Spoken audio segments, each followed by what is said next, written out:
Ассалаумалейкум достар, Казио каналына қош келдіңіздер. Бұл каналда мен Wildberries туралы және жалпы кәсіп туралы пайдалы ақпаратпен бөлісемін. То есть өзімнің опытынан өткен және оқып жүрген қорытындымен сіздермен пайдалы ақпаратпен бөлісетін боламын.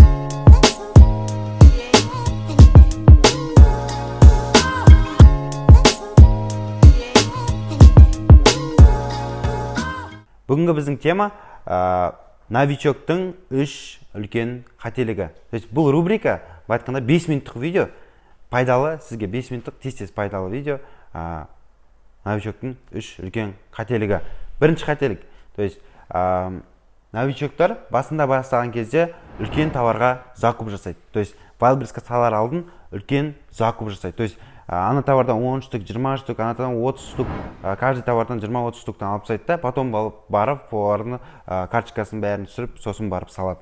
То есть олай істеудің қажеті жоқ. То есть бірінші сіздер алып бір товардан алсаңыздар, бірнеше товардан алсаңыздар, олар жеткілікті. То есть потом сіз тест етіп аласыз, сосын тест жасап болғаннан кейін барып, ол товар жақсы уже өтіп жатса сізде бар товарыңыз, потом сіз оны үлкен закуппен 20, 30, 40, 50, 60 деп көтеріп үлкен закуппен товарды ала бересіз. Потому что үлкен закуппен товарларды алып алады, потом ол товар өтпегеннен кейін адамдар выгорать етіп кетеді. То есть содан кейін товарлары просто минусқа кетеді. Енді екінші минус себестоимостьті дұрыс санамау. То есть адамдар дұрыс баға ценообразованиені шығара алмаған кесірінен көбісі минусқа кетіп баратыр. То есть минусқа кетудің бірден бір себебі ол бағана логистиканы, упаковканы, комиссияны дұрыс санамауын кесірінен адамдар үлкен минусқа кетеді. Оны дұрыс санау, бағанағы максимально грамотно кіру, ол өте важный. То есть оны дұрыс санау үшін біз упаковканы да, комиссияны да, логистиканы да барлығын қосып, барып бағасын шығару керекпіз рынокқа қарап. Енді үшінші ошибка ол логистика алмаудым.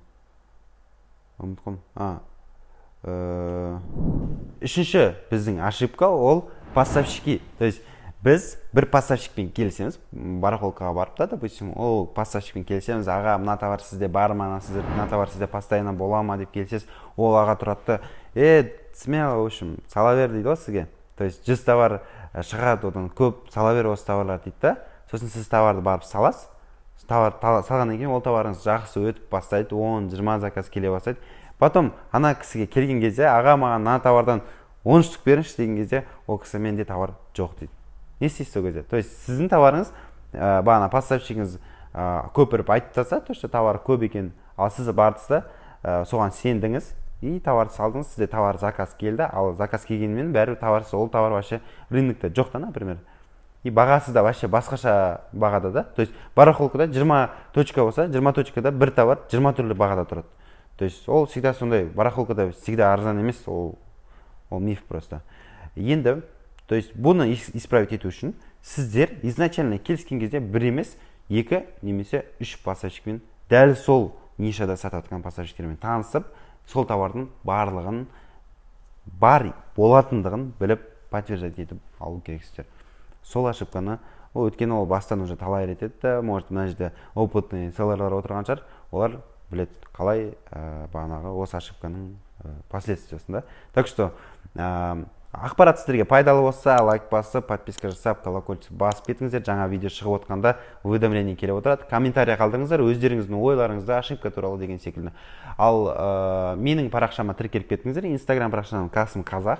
То есть бұл парақшамда мен пайдалы стористармен бөлісетін боламын, күнделікті қалай товарларды жіберіп жатқанымды сол туралы, және өзімнің кеңестерімді беремін, жеке консультация беремін. Так что кіріңіздер, жазыңыздар, бізбен бірге болыңыздар. Сауда, саламат болыңыздар.